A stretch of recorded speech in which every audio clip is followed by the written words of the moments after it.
Hello everyone, Foamy Guy here. As you may know, CircuitPython 9.0 was recently released with a new stable release.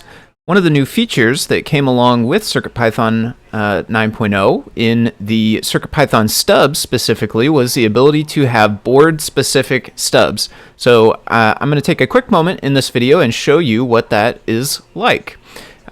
If you don't know about stubs in Python or CircuitPython, the main thing to know is that if you use a fully featured IDE like PyCharm, which is what I use, or VS Code perhaps, there's lots of different features built into the IDE that can try to help you. One of them is if you start typing like one of the objects you have and you press a dot or whatever, it will give you a list of all the functions and properties that are on that thing. So you can see here I have a big list of all the things that I'm allowed to do with the time object there.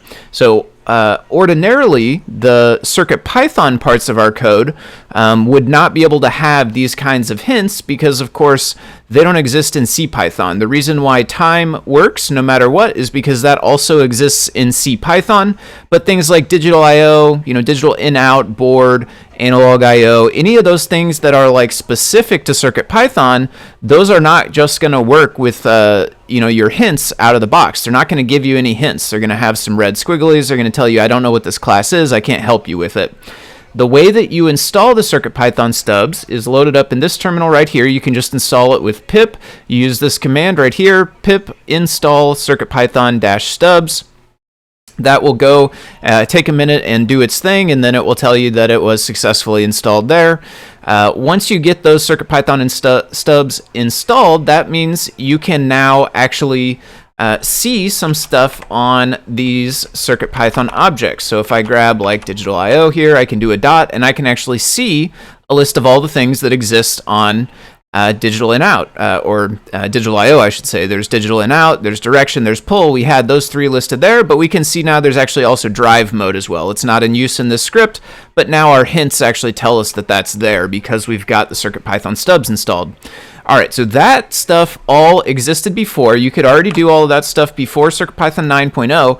The bit that is new, however, is if we look down here at this like board.led, in my editor here, this LED is yellow. It's saying like, I don't really know what this LED object is. If I try to like control, hover on it to get more information about it, which is, a hotkey for getting more information about a variable in PyCharm, it doesn't work. It doesn't turn into a link. It doesn't give me any more information about it. If I type a board dot, I can see a very short list of things. There are a couple of things. There's a board ID, there's I2C, there's SPY, and there's UART, excuse me. But that's pretty much it. There's all of these normal Python stuff down here, if and print and all these things.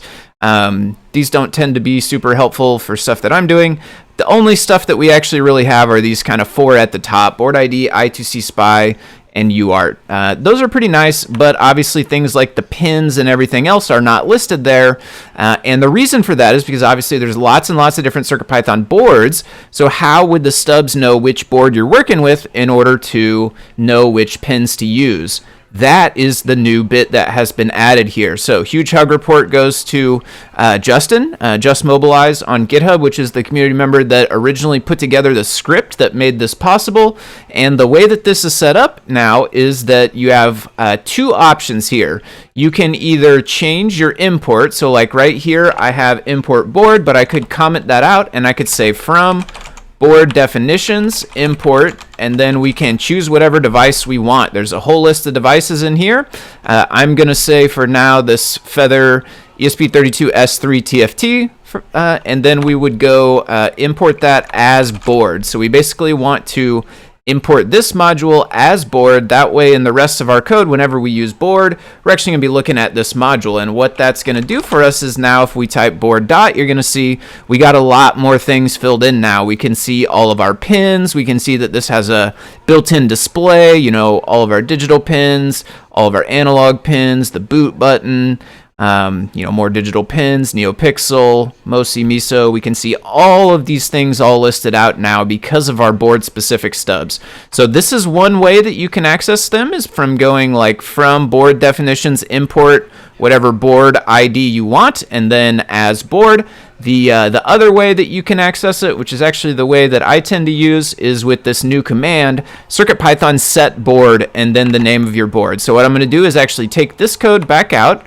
I'm going to go back to just import board, which means my board.led is now yellow again. It doesn't recognize it. If I do board dot, we're back to just those basic few.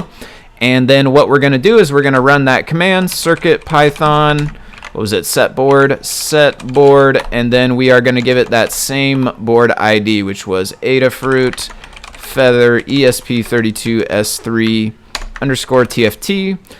In my case, that's the board I want to set it to, but of course you would set it to whatever board you want. It will say setting board. Oops, I probably spelled it wrong here. Let's see, Feather. I think we need another underscore in there. Feather ESP. Like that one. There we go. Okay, setting board.